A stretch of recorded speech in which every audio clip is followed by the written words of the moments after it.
क्या 9 मई में मुलव्विस फिरदौस आला खैबर पख्तूनख्वा का उम्मीदवार बन सकता है? क्या बड़े सानिया में मुलव्विस किरदारों को ऐसे नवाजा जाएगा? फैसल करीम कुन्नी ने अली अमीन गंडापुर की बतौर वजीर आला नामजदगी पर सवाल उठा दिया। कहा कि मियां असलम की बतौर वजीर आला पंजाब नामजदगी भी सवालिया निशान है। ऐसी सूरत हाल रही तो कल 9 मई में मुलव्विस शख्स वजीर आजम का उम्मीदवार भी हो सकता है।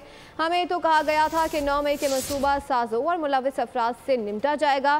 क्या निपटना इसे कहते हैं? मेरा सियासत से कि जो लोग 9 मई में मुलव्विस थे वो सीएम कैंडिडेट बन सकते हैं। अगर वो बन सकते हैं तो फिर 9 मई के केस पे जो है फिर गौर किया जाए। अली अमीन गंडापुर साहब को उन्होंने नॉमिनेट किया है एज ए सीएम केपी, और मियां असलम साहब को गालिबन वो पंजाब का सीएम।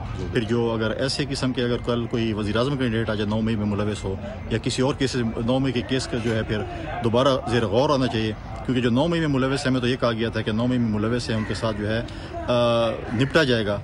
तो निपटना अगर चीफ मिनिस्ट्री है तो फिर 9 मई में जो मुलव्विस थे उसके ऊपर भी बड़ा क्वेश्चन मार्क है कि कौन कौन मुलव्विस है और किन किन को जो है वो रियायत दी जाएगी। फिर सब्सक्राइब करें और बेल दबाएं ताकि कोई खबर रह न जाए।